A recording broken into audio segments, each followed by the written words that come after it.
The first phrase that comes to mind when I think about justice is the phrase, no justice, no peace. We can't expect people to behave well, if they're not being treated fairly. If we want to break that cycle so that we actually start treating each other better and there's less harm, then we have to stop harming people for having harmed us.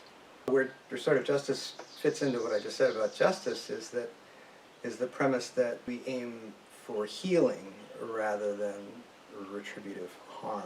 So people that have offended, hurt somebody else, vandalized, stolen something, murdered someone else. I mean, they are themselves damaged by, or harmed by what they themselves have done. And by throwing them in prison, by fining them, by making their lives harder, taking away their driver's license, all these things that we do we make it harder for them to actually improve their own lives. And by making it harder, by taking away their options, we make it more likely that they'll actually have a hard time fitting in and be more likely to do bad things in the future. And we systemically use harm as our attempt to remedy harm. We're just extending the circle.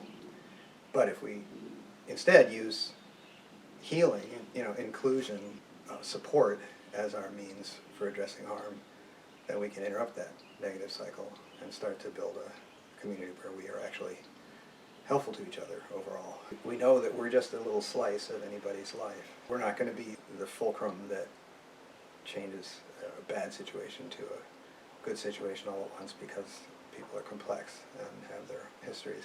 But that doesn't mean we can't make a difference, and sometimes we can feel and see what really looks like a difference, at least in that moment. Every person that I talk to, that I meet, is someone that I can learn from, and that includes the other panel members, and the more I learn from their stories of why they're there and how the insights that they're bringing from their histories, and the staff members. I think especially the participants, the people who we think of as offenders or responsible parties, whatever, people that have come from whatever tough, hard life situations that have usually that led them to be where they are and in that circle with us. That's a person who's survived a lot. When you get a chance to talk with someone who's survived a lot, we learn about survival, and we learn about how society works, and unfortunately sometimes how it fails to work well. And so I feel like I'm learning something every day. Every session there's a new insight, a new little thing or big thing. One thing to think about if you're considering volunteering is you're not a hero. We're not heroes, we're not therapists, we're just other people, and we're opening our ears and our minds to other people. And a big part of the contribution that we're making is just to listen openly and without judgment. And then we can figure out, where the useful support might be that we can offer. Sometimes that might take the form of advice, but usually it's more like another question to ask. Maybe there's a useful question that we can ask, and be ready for that interaction, that conversation.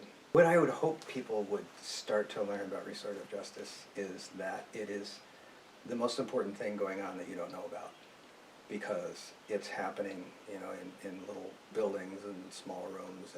There's nobody in a black robe and no television cameras. It's the beginnings of a radical transformation in my mind of how we are managing the hard parts of being together as a society. If we can eliminate prisons, if we can eliminate people with guns, having to patrol our streets, and we can, mostly treat each other fairly and help each other meet our needs, it's going to be through listening to each other.